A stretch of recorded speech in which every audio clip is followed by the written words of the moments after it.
창업과 사업 계획을 수강 중인 예비 창업자 그리고 미래 기업가 여러분, 안녕하십니까? 저는 오늘 1시간가량 특강을 진행하게 된 송육관 소장입니다. 짧은 대기업 경험 후에 약 30여 년 가까이 기업의 인재 개발을 도와왔습니다. 그래서 오늘은 여러분들의 그 과목의 어떤 별미로서 기업가 정신과 역량 개발이란 주제로 주어진 시간 동안 한번 생각을 해볼 건데요. 제가 드리고 싶은 또 나누고 싶은 얘기를 함축해서 이렇게 한번 부제를 붙여봤습니다. 바로 붉은 글씨 성공적 창업을 꿈꾸는 미래 기업가들을 위한 제안. 그래서 제가 몇 가지 현장에서 느껴온 것들을 제안 형태로 준비를 했습니다. 자, 그러면 먼저 좀 상징적인 예화부터 한 가지 의미해 볼까 하는데요. 얼마 전에 국회의원 선거들은 뜻있게 다들 하셨나요? 어떻게 원하는 사람이 잘 되었는지 모르겠습니다. 이 예화는 아파치족의 이야기입니다. 현재 아파치족의 추장이 이제 후임 추장을 뽑기 위해서 이제 3명의 후보를 선발해서 이제 그들의 백두산 같은 일종의 영산이겠죠. 그래서 높은 산에 한번 다녀오라는 일종의 시합을 시켰습니다. 그랬더니 그 세 후보가 높은 산에 다녀와서 이제 증거를 들이미는 거예요. 그 첫 번째 후보는 돌을 가지고 왔고, 두 번째 후보는 풀 한 포기를 뽑아왔습니다. 그리고 세 번째 후보는 빈손으로 왔어요. 다들 짐작하시겠지만 돌이나 풀 한 포기 뽑아온 사람은 일종의 그 산에 갔다 왔다 한 증거로 가지고 왔겠죠. 근데 세 번째 사람은 빈손으로 왔답니다. 빈손으로. 자, 만일에 여러분이 현재 추장이라면 누구를 뽑겠습니까? 뭐 그 결정을 하기 전에 먼저 이 세 번째 후보에게 물어야 되겠죠. 너는 왜 빈손으로 왔느냐? 그 추장도 물었더니 이 세 번째 후보의 답변은 이겁니다.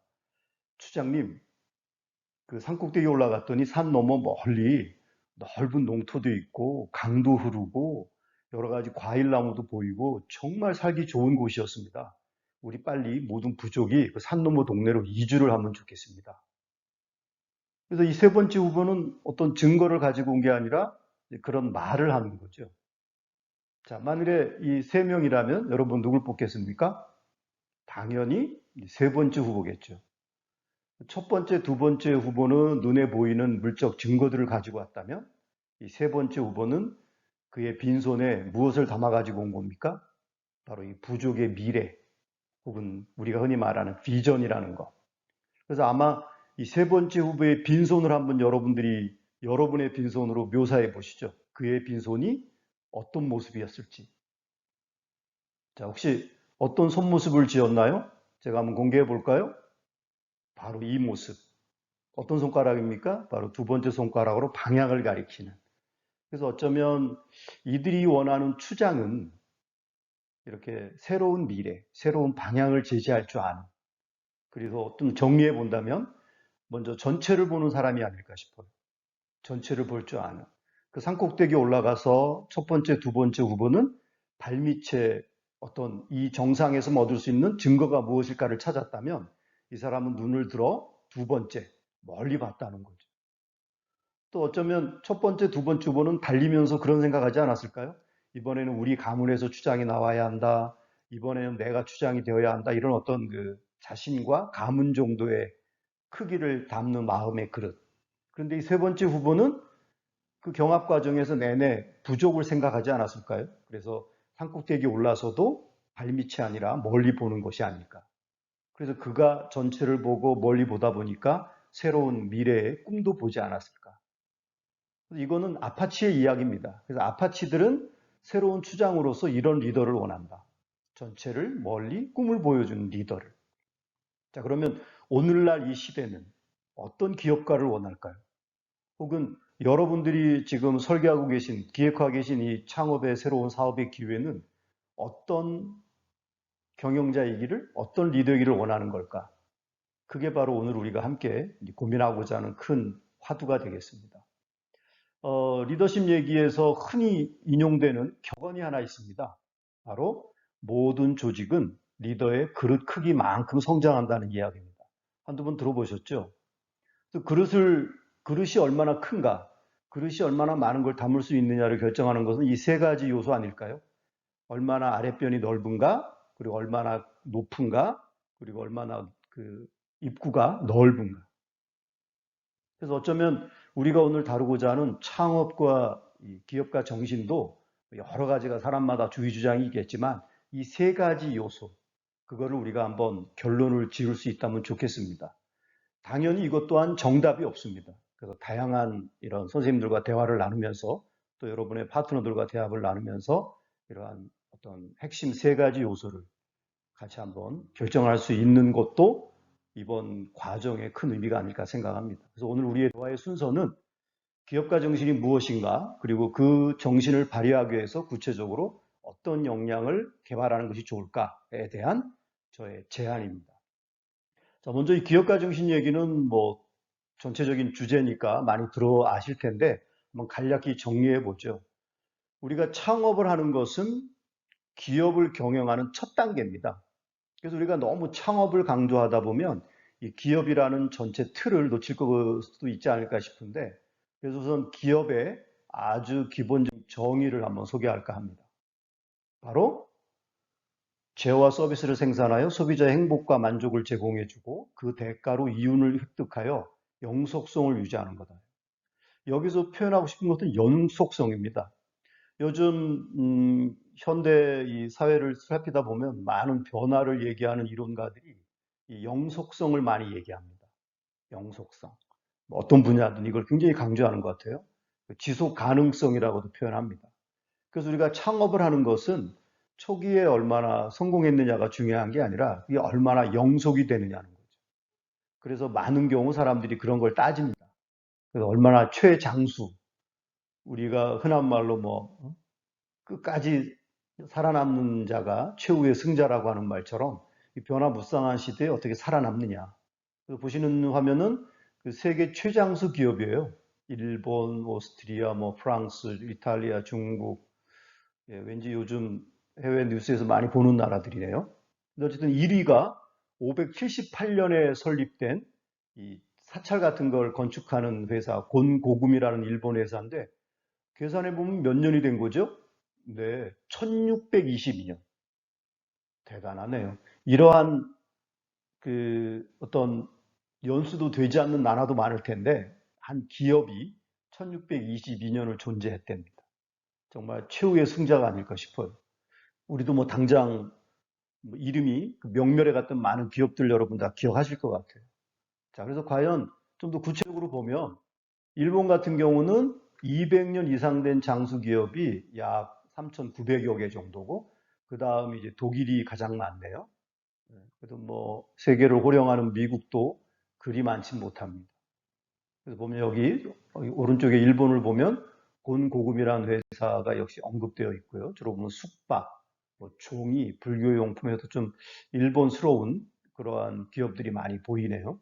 한번 하나하나 좀 더 자세히 볼까요? 일본부터. 근데 일본은 이 구포다 쇼이치 교수가 연구한 바에 따르면 이건 이제 100년입니다. 약 5만 개 정도가 있고 그렇게 많은 이유가 뭐냐면 가업에서 시작이 됐다는 거죠.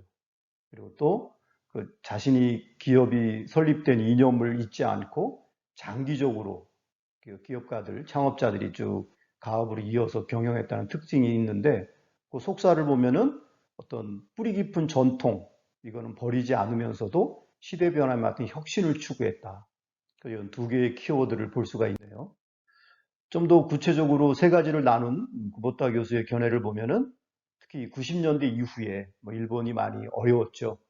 그런 경영혁신에 잘 대처하는 기업들이 계속 존속할 수가 있었고 또 그 핵심으로서 필요한 인재들을 잘 키웠다는 것, 조직 내부에. 그리고 마지막으로 그런 조직 자체가 영속하기 위해서 어쩌면 오늘 우리의 주제인 이런 기업가 정신을 이어갈 그런 후계자를 잘 육성하고 키워갔다. 이런 특징들을 구보타 교수는 정리하고 있습니다. 반면에 우리 한국의 경우를 보면 뭐 찾아보니까 최신 자료가 그리 많지 않았습니다. 가장 오래된 우리 두산이라는 기업, 친숙한 기업들이 이름이 많이 보이나요? 그래서 보면 60년 이상 지속됐던 기업들의 리스트를 보고 있습니다. 그래서 보면 이 대한상공회의소 관련해서 이 김기찬 교수가 정리한 바를 보면은 이게 장수기업은 이게 평균 약 52년 가까이, 그리고 평균 재직 기간은 뭐 한 30년 정도라고 돼 있네요. 그래서 김 교수의 결론에 따르면은 주로 이 의식주 관련 기업이 많았다. 예. 그리고 고객 신뢰, 고객에 대한 신뢰를 중시했고, 또 환경에 일본 기업들처럼 변증 능력이 탁월했다. 이러한 것이 창업 이후 오랫동안 뭐 60년 평균 이상 존속할 수 있었던 비결이라고 꼽고 있네요. 뭔가 이런 그 한국과 일본의 그런 공통 분모를 찾아보면 기업가 정신의 어떤 에센스를 우리가 좀 더 글로벌하게 찾을 수 있지 않을까. 마지막으로 미국의 경우도 하나 볼까요? 이 게우스 교수의 정리에 따르면 뭐 거두절미하고 결론을 보면 보수적인 자본 조달, 그러니까 막 그냥 이렇게 외부에서 빚을 내 가지고 경영하는 것이 아니라 일종의 좀 여유 자금의 비중이 높았다. 여러분들이 중간에 궁금해하시는 질문 리스트를 제가 받아보았는데 이 자금 조달에 대한 고민들이 많으시던데 하여튼 여유롭게 하는 것이 장숙이 첫 번째 특징이었답니다. 두 번째는 세상의 변화에 대한 민감성을 가지고 열심히 학습을 했다. 그리고 함께 일하는 사람들이 일체성, 그런 공동체 의식이 뿌리가 있겠죠. 그런 것들의 바탕을 둔 것들이 강했고, 그리고 중앙 집권적인 통제가 아니라 이런 수평적인 조직 문화에서의 새로운 아이디어를 잘 받아들이는 모습이 있었다. 자, 이렇게 한국과 일본과 미국의 어떤 결론 일부이긴 합니다만 결론을 들어보니까 여러분의 어떤 생각이 드세요? 결국 모든 것들은 창업이든 영속적인 기업의 존속이든 중요한 것 중에 하나가 바로 이 기업가 정신에서 시작하는 것이다. 기업가 정신. 이제 학기가 뭐 중간고사도 보셨다 그러던데 어떻게 기업가 정신에서 한번 본인의 정의가 가능하시겠습니까? 기업가 정신이란. 이 과목이 끝나고 나면 저마다의 그런 기업가 정신을 하나씩 정의를 가지게 되는 것도 아주 의미 있는 것이 아닐까 생각합니다. 자, 몇 분 한번 소개해 볼까요? 참고하시도록. 슌페터의 이야기입니다. 기술 혁신을 통해 창조적 파괴, 널리 알려진 개념이죠.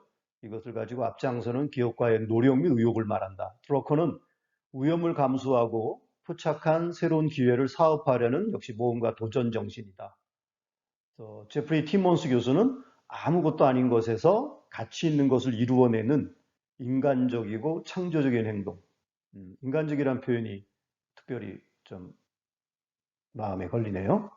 또 워싱턴 칼 베스퍼 교수 견해도 참고해 보시고 이 위키백과 여러분이 많이 보실 텐데 그 내용도 보면 외부 환경 변화에 민감하게 대응하면서 항상 기회를 추구하고 그 기회를 잡기 위해 혁신적인 사고와 행동을 하고 그로 인해 시장에 새로운 가치를 창조하는 일련의 활동 과정, 이것을 기업가 정신이라 한다. 위에 유명하신 분들은 주로 또 요소를 말했다면 이 위키백과의 정의는 어떤 하나의 프로세스, 과정으로 말하네요. 그 점이 좀 독특하고 그 점이 좀 더 시사하는 바가 크지 않나 생각합니다. 자, 설명을 여기 인용한 사람들의 견해가 뭐 절대적으로 옳은 건 아닙니다만 여러분 보시니까 뭐 떠오르는 것이 있나요? 기업가 정신의 어떤 뭐 핵심 요소랄까 하는 것들 어떤 게 느껴지시는지요? 저는 이렇게 세 가지를 한번 추출해 봤습니다. 바로 하나의 혁신, 새로운 기회와 가치를 찾아내는 혁신. 그 두 번째는 그러한 그 혁신의 과정이 쉽지가 않죠. 그런 것을 그 위험을 인식하고 최대한 그런 걸 그 창업 전이든 창업 이후든 영속을 위한 노력이든 그 과정에서 여러 가지 위험을 감수할 수 있는 위험이 뭔지 알아야 되겠고 또 위험을 항상 측정하고 대비하고 피해갈 수 있는 그런 것도 찾아내는 것도 중요하겠죠. 마지막 하나는 이러한 두 가지의 뿌리가 되는 그런 도전, 일종의 이런 마음이라든가 태도라든가 행동 특성이 아닐까 싶습니다. 물론 여러 기업가 정신의 이론가들마다 뭐 강조하는 요소나 포인트들이 많이 다릅니다. 그래서 이러한 내용들도 한번 여러분들도 여러분들의 이런 창업의 또 사업 기획의 과정을 겪으면서 또 많이 경험했던 참고했던 롤모델이었던 분들의 경우를 들으면서 또 통찰하면서 이런 것들을 한번 가지고 여러분의 정의를 가지시길 강추하는 바입니다. 자, 그러면 이제 요즘 우리도 이렇게 창업하는 이 프로그램에서 기업가 정신을 많이 강조하거든요. 그래서 보시는 화면은 일종의 그 창업자들께 기업가 정신을 교육하는 하나의 프레임이에요. 그래서 보시면 우리도 이 프로그램 자체가 바로 이러한 내용들을 다루고 있어요. 그래서 뭐 지금 제 특강은 바로 이 부분 첫 번째 창업 지식에서의 이런 뭐 혁신이나 창의나 기업가 정신 이런 얘기를 다루고 있는 거고요. 또 여러분들은 그 외에 창업의 스킬이나 이런 걸 가지고 구체적으로 지금 뭐 개인적인 창업 아이템 또 그에 근거한 팀별로의 그런 창업 아이템을 이제 사업 기획으로 현실화하고 계시다고 알고 있습니다. 그래서 이러한 큰 틀에서 기업가 정신이 무엇인지 한번 여러분께서 좀 더 그 지혜를 더 얻게 되길 바라면서 이제 구체적으로 제 제안을 좀 드릴까 합니다. 두 번째는 그렇다면 이러한 기업가 정신을 제대로 발휘하기 위해서 어떤 역량을 개발해야 될까? 그래서 우선 이 역량이란 말을 좀 간단히 살펴보면요. 역량이라는 게 뭘까요? 음, 요즘 뭐 굉장히 뭐 블라인드 채용도 있고 다양한 방식의 그런 채용 방법은 바로 그 사람이 가지고 있는 후보자의 정말 객관적인 그런 역량을 알아보려고 노력을 하지 않습니까? 그런 분야에 계신 분들이 역량을 이렇게 정해야 합니다. 바로 고성과자가 안정적으로 발휘하는 구체적인 행동의 특성이다. 구체적인. 그러니까 누구나 가지고 있는 게 아니라 바로 첫 번째 고성과자. 그러니까 입증되신 분들이죠. 창업자, 기업가 그러면 우리 잘 아시잖아요. 막 떠오르는 거 훌륭한 세계적인 글로벌 기업가 정신의 소유자들. 그런 분들이 안정적으로 발휘하는 거. 가끔이 아니라 꾸준하게 뭐 늘 그런 성과를 내면서 사람들을 대할 때 보여주는 그리고 애매한 것이 아니라 구체적인 걸 말한다. 그래서 그 안에는 이런 지식, 스킬, 능력, 태도, 성격, 가치관, 동기, 특질, 보이는 것, 보이지 않는 것, 그리고 어떤 뭐, 그 우리가 관찰할 수 있는 것, 또 관찰할 수 없는 것들이 다양하게 있는 거죠. 그래서 보면은 요즘 이런 역량들에 대한 연구들이 많이 있는데 중요한 기준은 그 역량이 과연 이 환경의 변화에 얼마나 잘 부합하고 있느냐죠. 근데 이 자료는 그 미국의 군대 부문에서 정립한 얘기를 합니다. 저도 좀 뜻밖이었는데, 왜냐하면 최일선의 경영 현장이 아니라 비교적 어찌 보면 뭐 특별히 뭐 경쟁 대상이 없는 군대에서 이걸 했다니까 좀 뜻밖이죠. 그래서 그들은 오늘날의 환경의 특성을 VUCA라고 본다는 거죠. 근데 네 가지 요소를 의미합니다. volatile, 그래서 굉장히 변동이 심하다, uncertain, 불확실하다, 또 복잡하다, complex, ambiguous, 애매모호하다. 어떠세요? 하나하나 요소가 다 공감이 되시나요? 과연 이러한 VUCA, 이렇게 종잡을 수 없는 시대에 과연 기업가 정신은 어떤 역량의 발휘를 통해서 구현될 수 있는가? 이런 쪽에서 우리가 고민을 해야 되고 그렇게 해서 역량을 선정한다면 집중해야 한다는 거죠. 그래서 많은 미래학자들이나 이런 분들이 고민을 많이 합니다. 그래서 이 북한을 강조했던 분들은 뭐 아주 또 재미난 시도죠. 그냥 참고적으로 보시면 그래서 이 복잡하고 종잡을 수 없는 북한의 환경 변화를 어떻게 대응할 거냐 해서 역시 이니셜을 재밌게 땄네요. 그래서 비전, 불확실한 미래의 방향을 잡는 것, 그리고 그런 환경 변화의 내용을 이해하는 것, understanding, 그리고 그런 그 여러 가지 혼동스러운 환경 변화를 명확하게 정의 내리고 방향 지을 수 있는 능력, 이런 것들도 중요하고, 또 함께 협력하면서 빠르게 변화하는 agility, 좀 많이 듣는 그런 핵심 단어들이죠. 그래서 이런 식으로 이 어떤 역량들이 이런 범주에서 얻어져야 한다고 말을 합니다. 또 구체적으로 이 자료는 이제 100인의 각 분야 권위자들에게 물었대요. 그래서 과연 미래에는 어떤 역량이 필요한가 했더니 이렇게 화면에 보시는 것처럼 이 숫자의 의미는 100명 중에 29명이 공통적으로 이 역량이 중요하다고 말했다는 겁니다. 창의력, 순서로 보면 그다음에 인성, 성품, 그리고 통합, 융복합, 통섭 능력, 그리고 협업 역량, 또뭐 굉장히 꾸준한 역량이겠죠. 커뮤니케이션. 최근에 이런 언택트 업무 추진하면서 특별히들 많이 느끼는 그런 커뮤니케이션 능력도 있고 그의 다양한 보면은 어떤 생각에 대한 것도 있고 뭐 휴먼 스킬도 있고 또 코딩 등과 같이 어떤 아주 프랙티컬한 그런 역량들도 많이 있습니다.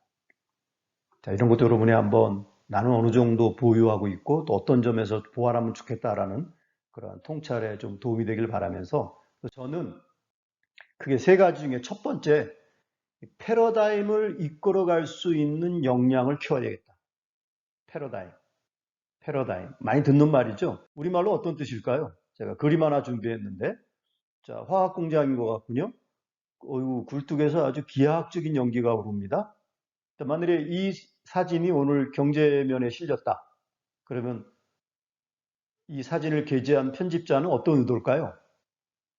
그렇죠. 바로 지금은 환경오염이다. 아직도 저렇게 정제되지 않은 이런 저런 가스를 내는 건 아주 안 좋다. 미세먼지 원인도 되고 이런 얘기 하겠죠.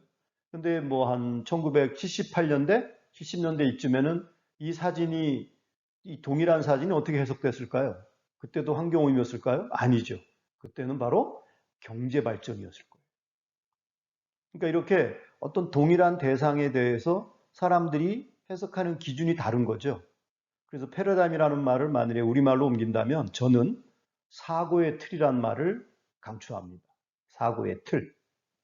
어, 사람들은 뭐 미래학자들은 뭐 트렌드 얘기도 하고 뭐 패드 유행 얘기도 하는데 그 모든 것들의 뿌리가 되는 그런 패러다임. 잘 아시는 것처럼 패러다임이라는 말은 원래 그 토마스 쿤이라는 과학 역사가가 처음으로 언급을 했습니다. 뉴턴의 과학과 아인슈타인이 열어젖힌 현대 과학이 다르다 이거죠. 그 다르다는 걸 바로 패러다임이라는 말로 표현을 했는데 엄밀히 말하면 이런 뜻이겠죠. 어떤 시대나 사회, 이런 특정 영역의 사람들이 지배적으로 갖고 있는 한마디로 말하면 이런 사조, 생각의 물결 이런 것들이 변하고 있다는 겁니다. 이런 거를 잘 캐치하고 이런 거를 읽어내고 이런 거를 이끌어가는 이럴 수 있는 역량을 먼저 기업과 정신의 구현을 위해서 우리가 좀 개발해야 되겠다. 그래서 패러다임이 왜 중요한지를 제가 한번 패러다임 휠이라는 모델로 정리를 해봤는데요. 첫째는 우리의 인식을 좌우합니다. 패러다임이 뭐냐에 따라서 우리가 동일한 상황이나 환경 속에서도 주목하여 인식하는 게 달라집니다. 자, 이 이미지를 보세요. 이 이미지를 보고 여러분은 뭐가 떠오르시나요? 자, 여기 이 직업들은 이걸 어떻게 해석할까요? 목공은, 그렇죠. 나이테, 시계수리공은 시계 속의 태엽이라고 생각할 테고, 철물공은, 그렇죠. 철사뭉치. 예, 이게 한때는 또 자물쇠로도 어릴 때 쓰였습니다. 땅꾼은 또아리튼 뱀으로 보일 테고, 문학소녀는, 문학소녀. 짐작이 안 가시나요? 그러면 우리는 그 문학소녀를 이해하기 어려운 거죠. 뭐 문학소년도 마찬가지고, 그래서 누군가를 우리가 이해한다는 건, 제대로 인식한다는 건 그 사람의 패러다임을 아는 것이다. 어떤 문학소녀는 이것을 호수의 파문으로 얘기하더군요. 음, 공감이 안 가십니까? 또 어떤 그 전업주부는 그런 얘기 하시더군요. 이걸 보더니 모기향이네. 이런 분도 있었어요. 모기향. 그래서 우리는 어떤 대상을 있는 그대로 보는 게 아니라 각자 저마다 사고의 틀에 따라 해석을 해서 인식한다는 거죠. 그래서 그 결과로 우리의 행동이 달라집니다. 즉, 우리가 에너지를 쓰는 방향이 달라진다는 거예요. 에너지를 쓰는 방향. 자, 여기 보시면 알을 하나 보여줬어요. 알을 하나 보여주고 그림을 그리라 그랬더니 짐작이 가십니까? 왼쪽 화가는 이렇게 입방체, 정육면체로 그려놨네요. 누구죠? 그렇습니다. 입체파 화가 피카소입니다. 근데 오른쪽 화가는 어때요? 완전히 알을 그리랬더니 그 완전히 깨가지고 후라이까지 해서 널어놨네요. 네, 바로 초현실파 달리입니다. 그러니까 우리가 음악이든 예술이든 이런 다양한 분야에서 그런 사조를 말하잖아요. 그 사조가 바로 패러다임인 거죠. 이렇게 행동, 방향이 달라집니다. 그러다 보니까 뭐가 달라질까요? 바로 성과가 달라지죠. 왜냐하면 행위의 결과가 성과니까. 그래서 결국 이러한 성과들이 모여서 우리 안팎 환경을 좌우합니다. 환경을. 그 결국 패러다임이란 이 현재 내가 나를 둘러싼 안팎의 현재 환경, 그게 바로 그 증거의 셈이죠. 그래서 이 환경이 마음에 들지 않는다면 그 환경을 바꾸기 위해서는 어디서 변화의 노력을 출발해야 할까요? 그렇습니다. 바로 패러다임, 나의 사고의 틀부터 바꿔가는 것이 출발인 거죠. 이게 패러다임입니다. 그래서 이러한 것들이 내가 창업하고 사업을 하려는 분야에서 어떻게 변화되고 있는지 그런 것들을 읽어낼 수 있으면 좋고 한 걸음 더 나가서 그거를 이끌어가면 좋겠다는 거죠. 그 패러다임을 이끌어가는 사람을 뭐라고 부를까요? 바로 패러다임 리더라고 부를 수 있겠습니다. 어떻게 이 그림이 좀 여러분에게 인사이트를 줬으면 좋겠는데요. 예, 들판을 이게 밀밭인지 들판인지 한 젊은이가 도로를 깔면서 가네요. 새롭게 길을 내면서. 이게 제가 아주 어렵게 구글링 하다가 찾은 패러다임 리더의 어떤 상징적인 이미지입니다. 음. 보면 그 패러다임 리더는 이 두 분 중에 누가 패러다임 리더일까요? 한 분은 카를 벤츠는 자동차를 발명했고 왼쪽 분, 오른쪽에 헨리 포드는 자동차 산업을 창조했다. 그렇죠? 바로 오른쪽에 계신 분. 이런 분들을 이제 혁신 이론가들은 뭐 파괴적 혁신을 이뤄냈다라고 말하는 바로 이런 획기적이라고 해야 될까요? 이런 파괴적인 혁신, 뭔가 어떤 새로운 기회를 만들어내는 이러한 사람을 우리가 패러다임 리더라 할 수 있다. 결국 기업가 정신이란 바로 이런 패러다임 리더의 어떤 핵심 요소가 아닐까 하는 그런 생각을 해봅니다. 자, 그렇다면 이 구체적으로 패러다임 리더라는 방향으로 내가 되려면 아무나 될 수 있는 게 아니거든요. 그래서 어떤 사람이 패러다임 리더가 될 수 있을까? 네 가지 유형을 한번 소개합니다. 짐작가시는 유형이 있나요? 자, 첫 번째는 새내기입니다.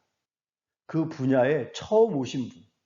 그러니까 궁금하니까 막 질문도 많고 그러다가 뜻밖의 그러한 새로운 방향을 찾는 거죠. 그 분야에 익숙한 사람한테는 새로운 기회가 보이지 않습니다. 편견이나 선입견이 작용하기 때문이죠. 두 번째 유형은 이주자, mover. 그러니까 새로운 분야에서 오신 분들. 대부분 정권이 바뀌고 나면 이제 공기업들은 경영자가 바뀌죠.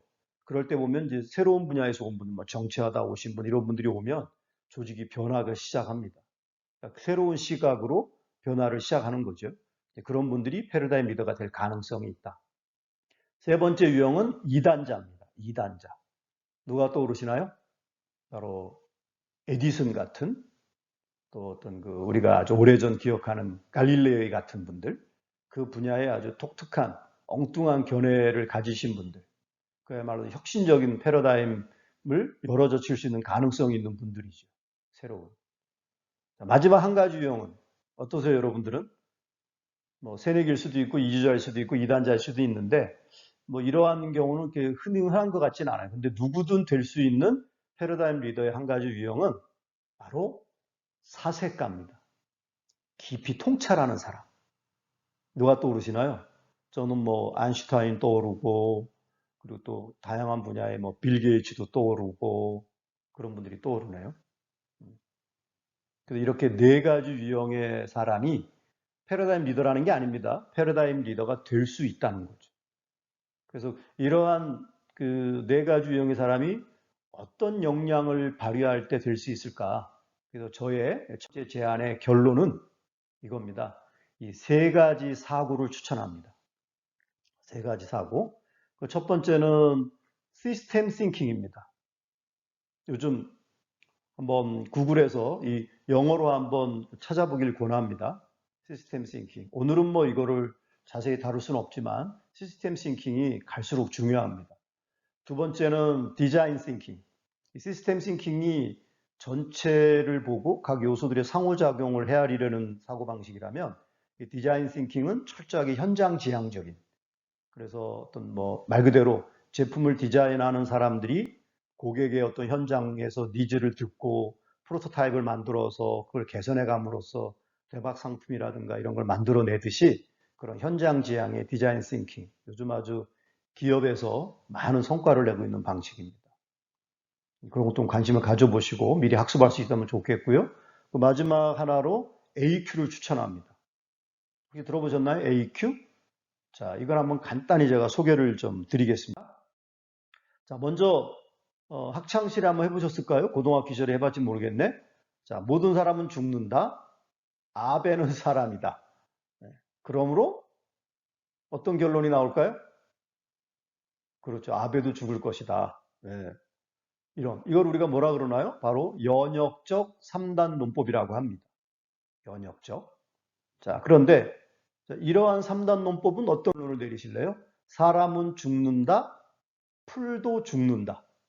그러므로. 자, 여러분의 결론은?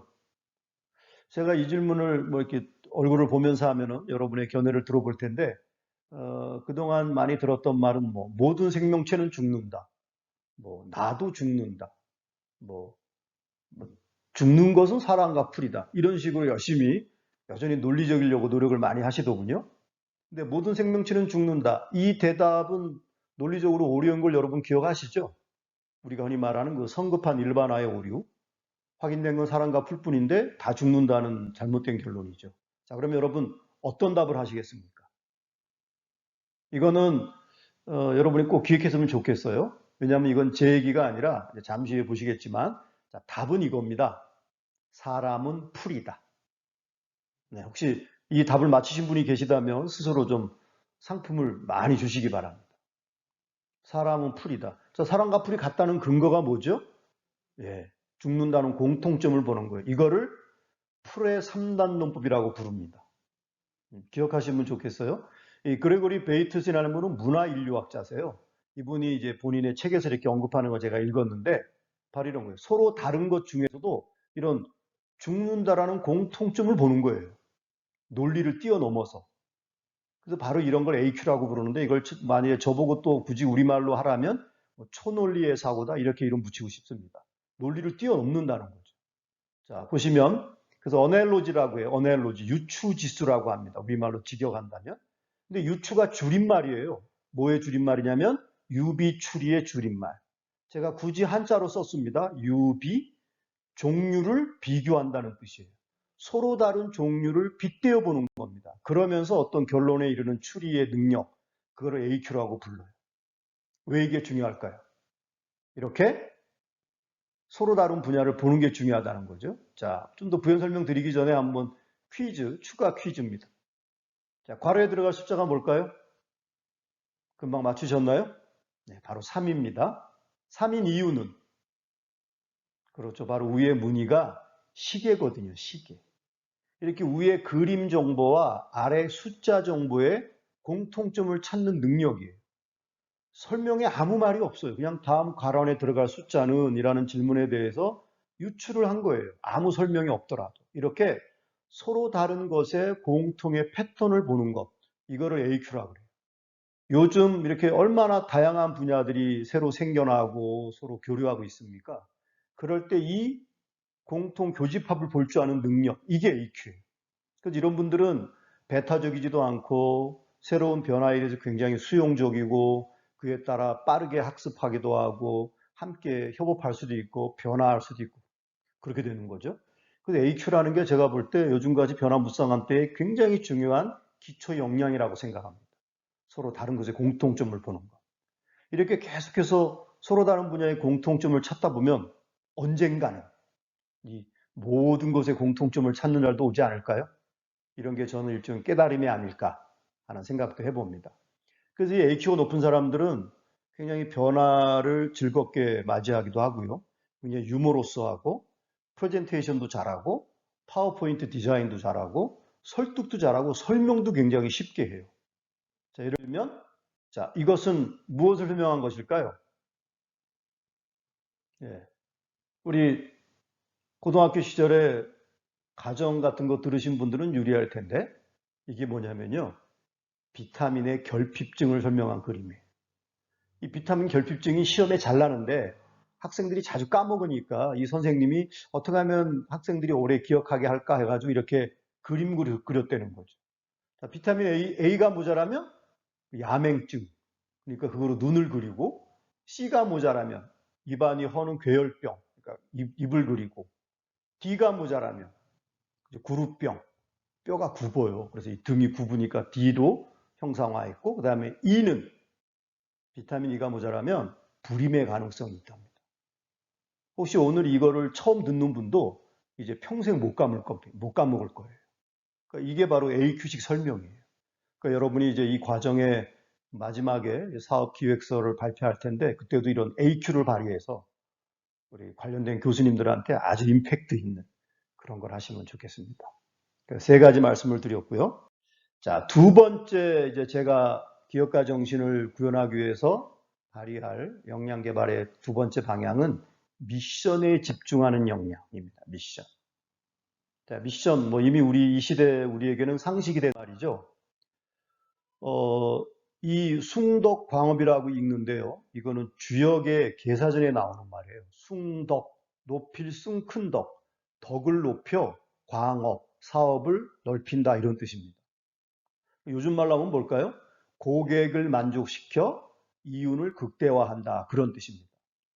근데 이 주역의 이 명언이 한때 조선시대 때 보부상의 어떤 실천 강령 중에 신조 중에 또 하나였다고도 합니다. 요즘 보면 아주 오래된 그런 설렁탕집 같은 데 가면 벽에 이런 게 붙어 있는 걸 볼 수 있어요. 숭덕광업. 그러니까 여러분, 미션이 뭔가요? 이런 거예요. 내가 사업을 하면서 가진 뜻, 그게 뭐냐를 세우는 거죠. 그게 미션인데 여기는 이분은 이 사장님은 덕이라는 것을 강조하신 거예요. 그러니까 사업을 넓히는 결과를 얻으려면 이분은 덕을 높이는 데 집중하는 거죠. 바로 그런 게 미션이에요. 그래서 우리가 기업가 정신은 저보고 만일에 좀 달리 표현해 보라면 바로 먼저 뜻을 세우는 것이다. 선수입지. 이 말은 어디 나오냐면 율곡 선생님의 경몽요결이라는 책에 나와요.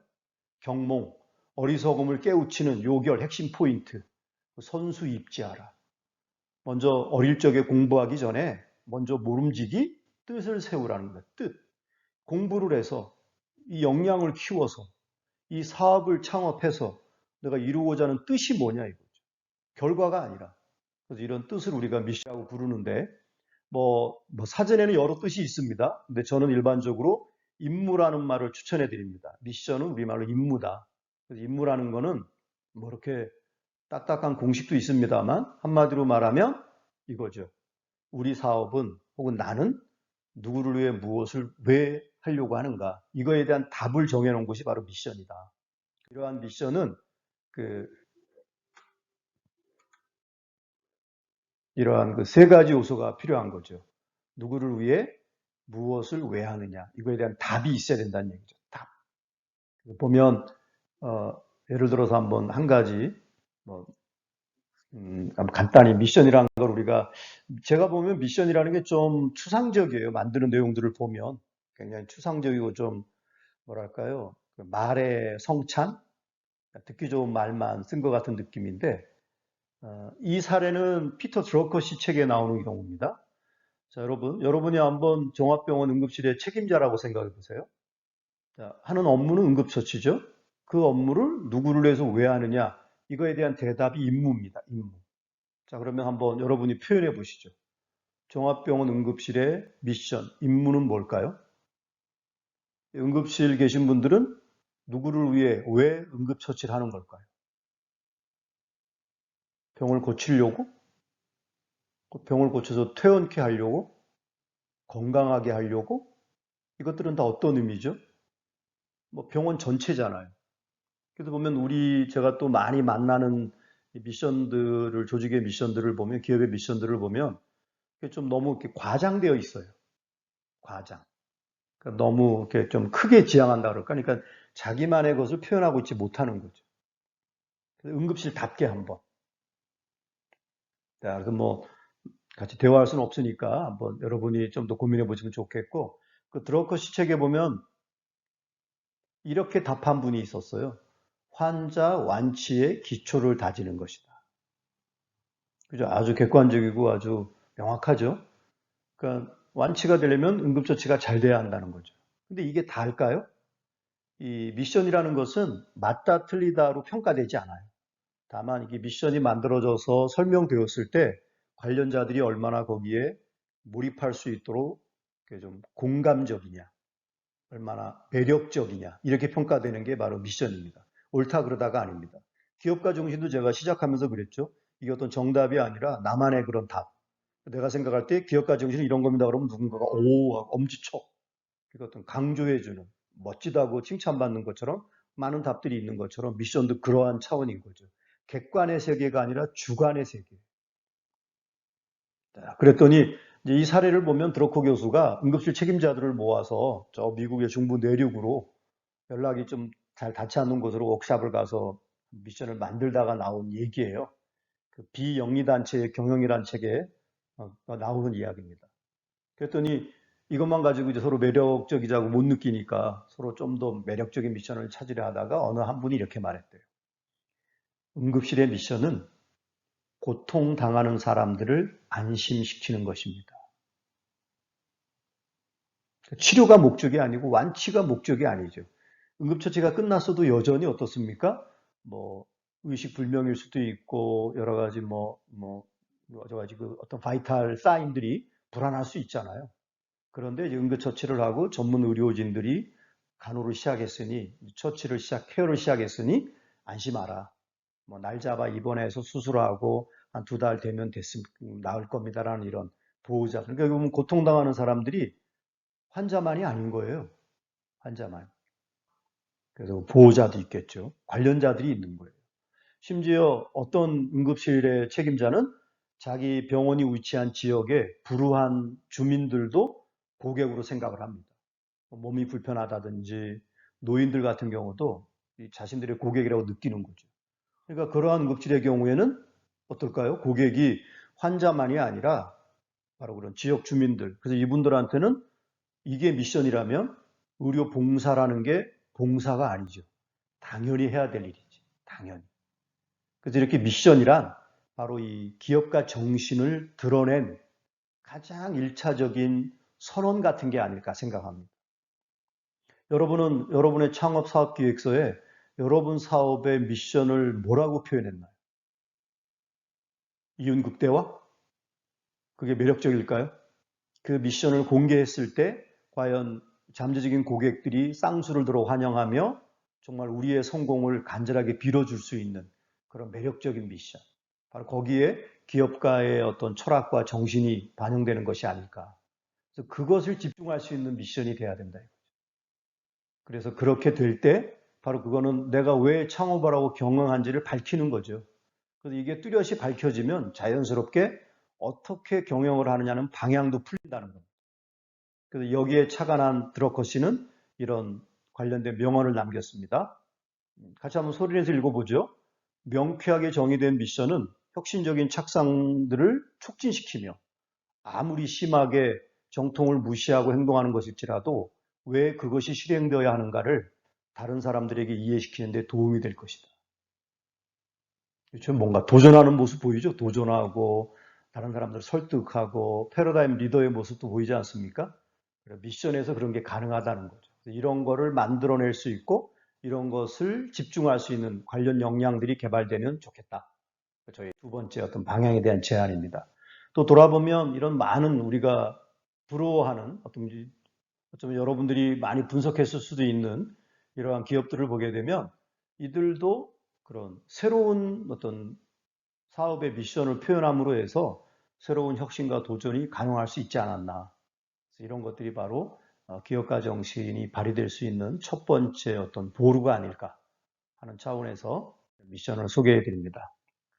자, 그러면 이제 구체적으로 이제 두 번째 우리가 미션에 집중하기 위해서 어떤 것들이 개발되어야 할까 보게 되면 첫 번째는 바로 이거 같아요. 그런 고객 마인드. 내 고객이 과연 누군가. 아까 그 고통당하는 사람들 기억하시죠? 여러분은 고객 분석을 당연히 하셨겠지만 기회 창출 단계에서 혹시 더 넓게 볼 수 없는지 더 매력적으로 한번 검토해 보시고 그리고 이 개념 그것을 명확히 표현하는 거죠. 개념. 오해 없도록. 정말 쉬운 말 아닙니까? 그 안심이라는 거 아까 그 안심을 찾아내는 게 쉽지가 않아요. 제가 이 미션을 함께 찾는 대화를 하면 시간이 제법 걸립니다. 그 또 하나 이 바로 적절한 개념으로 표현하려면 본질을 알아야 돼요. 아까 그 왜라는 질문이 필요한 거죠. 집요하게. 그 정말 내 사업다운 또 과장하지 마시고 내가 충족할 수 있는 범위까지의 본질을 찾아서 그걸 개념화하는 거죠. 그 본질은 누구에게서 얻을 수 있다? 바로 고객에게서. 바로 이러한 마인드. 그래서 어찌 보면 뭐 마케팅의 기본이 됐든 어떤 경영 전략의 기본이 됐든 그러한 세 가지가 아닐까 싶습니다. 그래서 이러한 관련된 역량들 개발에 집중하시기를 권합니다. 그렇게 집중이 되면 바로 그러한 미션을 이루기 위해서 또 그러려면 어떻게 해서 아까 말씀드린 것처럼 왜가 명확해짐으로 해서 어떻게들이 풀리는 거죠. 그래서 혹시 지금 사업 기획의 전개 단계도 좀 어떻게가 막연하다면 다시 한번 미션을 좀 더 개념화하는 것에 일종의 한번 리뷰의 시간을 가질 것을 권해드립니다. 자, 이제 세 번째 제가 생각하는 방향은 협업을 촉진하는 방향으로 우리 기업가 정신의 역량이 좀 개발되어야 되겠다. 협업. 이 자료는 그 아래 보시면 한센 씨의 콜라보레이션, 아마 윤은기 선생님께서 콜라보레이션이라는 제목으로 번역을 했어요. 그 한센 씨가 제시하신 모델입니다. 갈수록 여러분이 어떤 분야에 창업을 했든 간에 그 창업이 결코 여러분의 혼자만 이루어지는 게 아니죠. 최근 우리가 한국 기업들이 코로나19, 전 세계 기업들이 다 어려움을 겪었던 이유가 뭔가요? 바로 그 세계적인 글로벌 공장이라고 말하는 중국에서 시작된 그러한 코로나19의 위기가 이런 글로벌 밸류 체인의 그 망을 흔들어 버린 거 아니겠습니까? 그래서 그 중국 공장에서 받지 못한 부품들 때문에 한국의 자동차며 반도체며 다양한 분야의 그런 기업들이 수습될 수밖에 없었어요. 협업은 이제 앞으로 대세라는 거죠. 그러한 물론 기업 내에서 협업도 중요하지만 부문 간의 협업, 기업 간의 협업, 산업 간의 협업, 또 뭐 학교와 기업 혹은 나라 이런 그 협업도 중요하죠. 그러한 협업에 있어서의 관련된 것들입니다. 그래서 이 기회를 평가하는 그러한 1단계의 노력, 그리고 두 번째로는 그러한 협업이 본격화하기 전에 그러한 장벽들을 찾아내라는 거죠. 이게 흔히 기업들에서 볼 수 있는 장벽들이래요. 아까처럼 AQ가 모자란 거죠. NIH, 그건 우리 시기 아니야. 그건 우리가 해온 방법이 아닌데, 그래서 어떤 다른 분야의, 다른 전문가의 그런 조언이라든가 도움을 받지 않으려는 것, 또 자신만이 가지려고 하는 것, 그리고 자료가 너무나 많거나 정리가 안 돼서 그걸 찾는 게 어렵다는 것. 그래서 소통이 안 되고 공유가 안 되겠죠.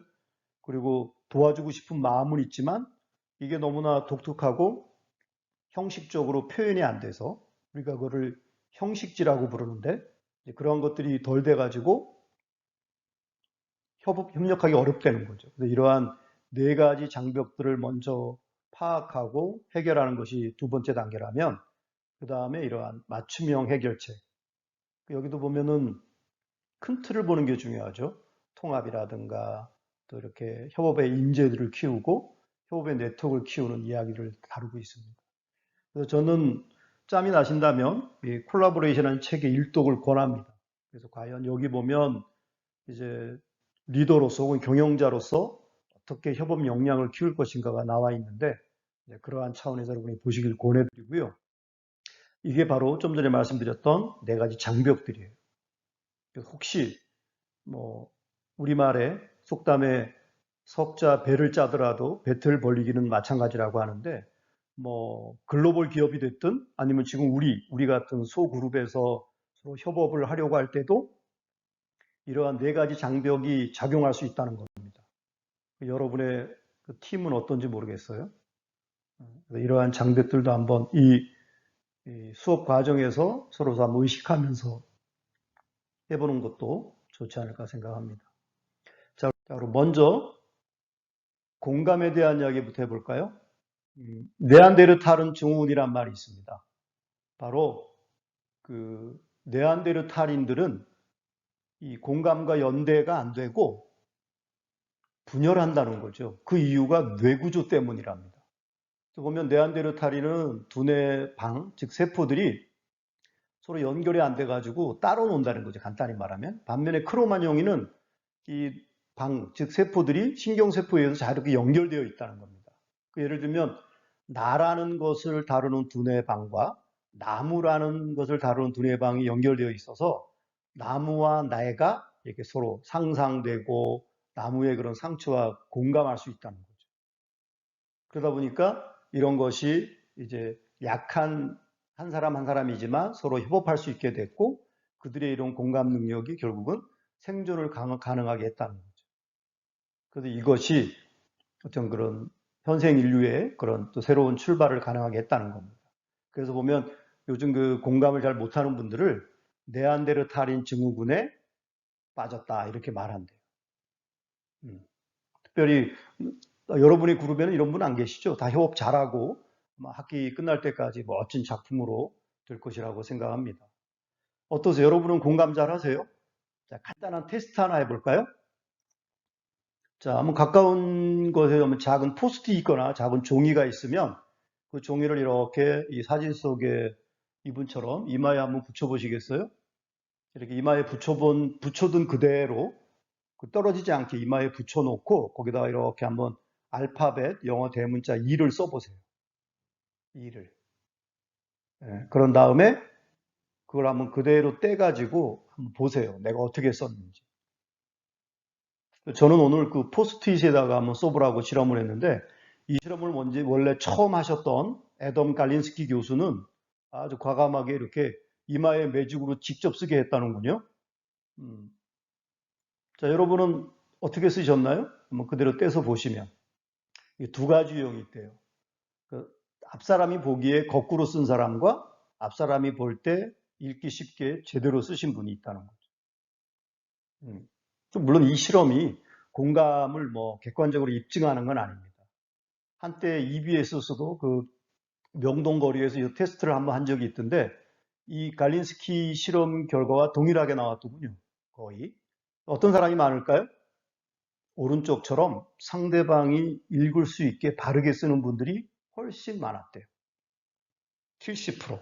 그래서 이거를 심리학자들은 이렇게 부릅니다.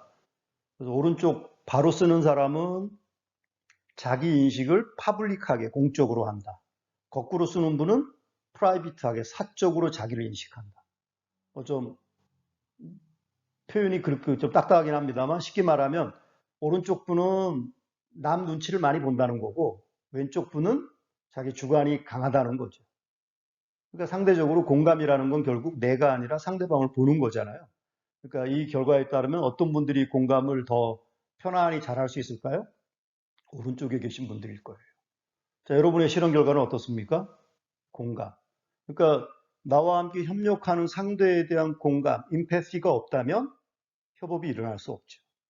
그리고 여러분들도 뭐 살아오시면서 학창 생활하면서 이 팀 스터디 이런 거 하면서 느끼는 것들이 그런 거죠. 결국은 그런 인간적 스킬, 휴먼 스킬의 핵심은 모든 게 공감에서 시작됩니다. 공감. 우리가 짧은 기간 훈련한다고 갑자기 커지는 것도 아니고 꾸준히 뭐 창업을 하든 학업을 하든 무엇을 하든지 의식하면서 키워가는 게 좋다고 생각합니다. 자, 그리고 이제 두 번째 말씀드리고 싶은 것은 유연성이에요. flexibility. 어떠세요? 유연해야 돼요. 유연하지 못한 사람은 뭐 좋은 말로 하면 강직하고 신념에 차 있고 흔들림이 없죠. 반면에 그렇죠. 협업하긴 좀 불편함이 많을 거예요. 자, 여러분이 얼마나 유연한지 간단한 퀴즈 드립니다. 자, 아래 다섯 개 도형 중에 다른 네 가지와 다른 것 하나는 뭔가요? 네, 제가 이것도 현장에서 퀴즈를 내보면 A나 B를 많이 얘기하세요. A는 꼭지점이 없고 B는 어떻게 되어 있나요? B만이 직선으로 되어 있죠. 근데 재미난 것은 뭐냐면 이게 어느 하나가 답이라고 말하는 사람은 다른 답을 잘 못 찾으시더라고요. 혹시 여러분들은 이게 다 답이라는 걸 눈치채셨나요? 다 답입니다. A는 꺾인 곳이 없다는 점에서 다르고요. B는 말씀드린 것처럼 직선으로만 됐다는 것이고 D는 좀 쉽죠? 직선과 곡선이 있는 유일한 도형이라는 점에서 같고 C는 바로 비대칭이라는 점에서 다릅니다. E는 제가 그 여태 맞추는 사람을 못 봤는데요. 이 질문이 들어있는 책에 따르면 이런 이유에서 다르답니다. 유클리드적 공간에 비유클리드 삼각형을 투사한 결과래요. 네, 뭐 시간 관계상 자세한 설명은 못하지만 이렇게 만일에 그 지구본에 그 삼각형 모양으로 그 삼각형 그림자를 들이운 다음 그 그림자 모양 그대로 오려내서 그리고 이제 블룩하잖아요. 그걸 바닥에 이렇게 3차원의 것을 2차원으로 하면은 이런 모양이 나온다는 거죠. 자, 하여튼 뭐 이걸 풀려는 게 아니라 결국 유연성이란 뭐냐는 거죠. 답이 하나가 아니라는 걸 습관하는 거죠. 머리든 몸이든. 그래서 이런 말을 쓰고 싶어요. 정해진 답은 하나지만 바른 답은 많다. 이거는 제가 한번 정리해 본 표현이니까 어디 가시거든 송효관 이름을 좀 밝혀주시기 바랍니다. 어떠세요? 이런 신념을 평소 갖고 계십니까? 그러면 당신은 유연한 사람이고 유연하기 때문에 협업의 가능성이 높으며 협업의 가능성이 높은 기업가 정신을 가지신 분입니다. 근데 이 유연성은 뭐 요즘 필요한 건 아닙니다. 공자님도 이런 말씀을 하셨어요. 혹시 들어보셨나요? 군자는 불기다. 불기. 군자는 그릇이어서는 안 된다. 이 그릇이라는 게 제사 지내는 그릇이래요. 이 제사 지내는 그릇들은 어떤 음식을 담는 게 다 정해져 있어요. 그러니까 딱 고정되어 있는 거죠. 그러니까 그것처럼 리더, 군자, 기업가는 이렇게 어느 하나의 방법만을 고집하는 사람이 아니라 유연하게 다양한 것을 담을 수 있어야 된다. 그리고 또 이런 말씀도 하셨대요. 학즉불고. 배웠다면 그 배운 것에 고정되어 있지 말아라. 늘 계속해서 어떤 변화 상향에 대응해 가는, 학습하고 하는 그러한 이제 유연성을 아주 옛날부터. 그래서 제가 오늘 몇몇 이렇게 중간중간 문자도 썼습니다만 그러한 차원에서의 유연성도 아주 오래된 기업가 정신의 뿌리라는 것. 아까 그 1622년 된 일본의 중소기업 기억나시죠? 그렇게 오래된 그 뿌리도 바로 유연성이 있다는 것을 다시 한번 강조드립니다. 자, 이렇게 해서 오늘 기업가 정신과 역량 개발이라는 주제로 여러분들에 대한 제안을 몇 가지 드렸습니다. 요약해 보면은 창업만이 아니라 기업이란 영속하는 것이 중요하다. 그래서 핵심 세 가지 기업가 정신의 요소는 혁신적으로 위험을 감수하며 새로운 기회와 가치 창출에 도전하는 것이다. 그러기 위해서 제가 오늘 소개해드린 기업가 정신 발휘의 역량 개발하는 세 가지 방향. 패러다임을 이끌자, 미션에 집중하자, 협업을 촉진하자. 구체적으로 이러한 정신 발휘를 위해서 필요한 역량들은 시스템 띵킹, 디자인 띵킹, AQ, 그리고 고객 마인드와 본질을 찾는 통찰과 명확하게 개념화하는 것, 그리고 함께하는 사람과의 공감, 그리고 또 다양한 것을 받아들이는 유용성, 유연성, 그리고 부단한 소통의 노력, 이런 것들이라고 생각합니다. 자, 그러면 제가 시작 전에 소개해드렸던 이 리더십의 격언을 다시 한번 돌아볼까요? 그래서 저는 이렇게 생각합니다. 오늘 드렸던 세 가지 제안처럼 미션이라는 기업가 정신이 바탕이 깔려 있고 그리고 다양한 사람들과 협업을 하면서 새로운 많은 패러다임을 수용하고 또 패러다임을 이끌어가고 또 창조까지 하는 그러한 멋진 미래 기업가들이 되시기를 응원하면서 경청에 감사드립니다. 수고하셨습니다.